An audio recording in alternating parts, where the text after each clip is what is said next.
au matin. Merci de nous accueillir chez vous. Nous sommes ensemble avec Charlotte pour parler bien sûr cinéma et actualité cinéma. Parce que certes, on connaît la situation des salles obscures, fermées bien sûr, mais des films qui continuent à se tourner avec une suite qu'on attendait, celle de la vie de Stella.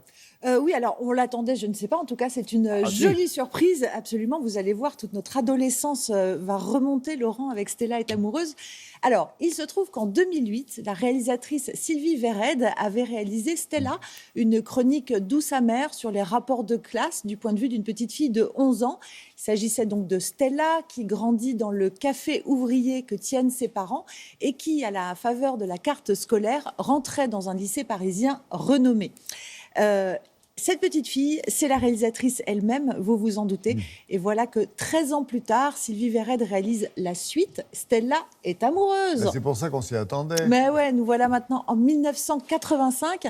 Stella est en terminale et elle découvre les boîtes de nuit l'année de son bac. Pas forcément la meilleure chose. Quoique, sait-on jamais. C'est pas la boum, hein. Bah ouais, à l'écran, on retrouvera Marina Foïs et Benjamin Biolay qui incarnent ses parents. Et Benjamin Biolay était d'ailleurs déjà le père dans le premier opus. Et puis, dans le rôle de Stella, il s'agit de Flavie Delangle que l'on peut voir actuellement dans la série Scam qui est sur Slash. Et alors, ce qui est marrant, Laurent, c'est quand même les années 80. C'était hier, hein, oui, pour nous. Absolument. Ah, bah ouais, mais non, c'était il y a ce des matin. lustres. C'était il y a des lustres. Et il s'agit donc d'un véritable film d'époque.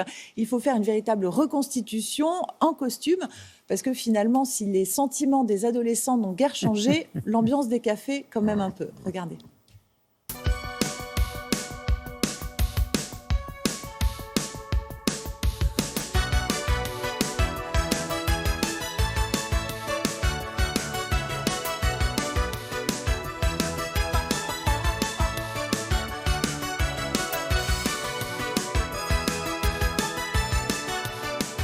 Bonjour Sylvie. Bonjour.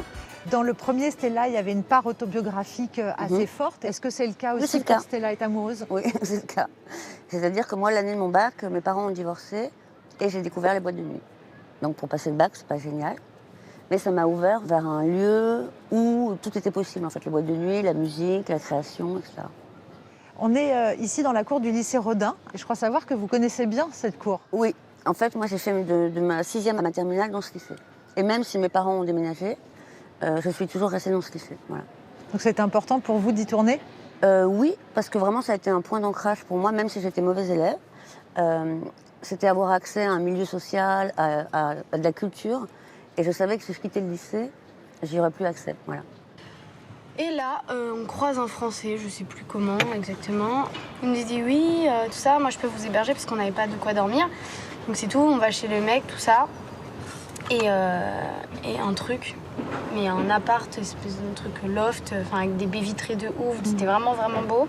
Quand on parle des années 80, on se dit, pour nous, c'était hier. Et en fait, c'était quand même il y a 40 ans. Ouais. C'est comme faire un film d'époque en c'est un film costume. d'époque. Ouais, c'est un film d'époque. Là où on a de la chance, c'est que la mode 80 est la mode à peu près actuelle. Donc il y a des choses qui peuvent marcher. Et c'est vraiment un film d'époque. Tout le mobilier urbain a changé. La déco, évidemment. Et ça vous amuse de replonger dans cette époque-là? Complètement. Ça m'amuse d'avoir un téléphone, de tirer un long fil du salon à la chambre. Toutes ces choses qu'on a oubliées, en fait. Que moi, j'ai vécu, mais que j'ai complètement oubliées. Et il y a un truc de nostalgie, bien évidemment. Alors, est-ce qu'après votre bac, vous avez été à la fac et vous pourriez faire Stella entre à la fac? Moyen, c'est moyen marrant. Non, j'étais en fac de géo, c'était pas hyper marrant. C'est pas drôle? Non, c'était pas drôle. Merci beaucoup, Sylvie. Merci. Non, je peux faire, c'est la fête du cinéma. Ça, je peux faire. Ouais, en attendant de trouver la sortie, en attendant la fac, est-ce qu'on connaît la date de sortie du film, justement? Non, pas encore. C'est un petit peu trop tôt. Là, le film est actuellement en tournage, donc on va dire que ça sera à la fin de l'année 2021. On peut l'espérer. Mais en attendant, on a un autre film de Sylvie Vered qu'on va pouvoir découvrir, très attendu lui aussi. Alors, c'est un film d'époque. Là encore, on est à la fin des années 60, mais on change radicalement de sujet puisqu'il s'agit du biopic de la mère Maquerelle, la plus célèbre de France. Vous pouvez voir là les premières images en exclusivité. Madame Claude, et oui, une femme d'affaires redoutable et redoutée qui a un peu bouleversé les codes de la prostitution tout en frayant avec le monde politique et le grand banditisme. Le film est donc porté à l'écran avec Carole Rocher dans le rôle titre, accompagnée entre autres de Roche Dizem, Pierre Deladonchamp, Afsé Herzi ou la jeune Garance Marillier. Ça sera à découvrir tout bientôt en avril sur Netflix. C'est la première fois qu'il y a Madame Claude.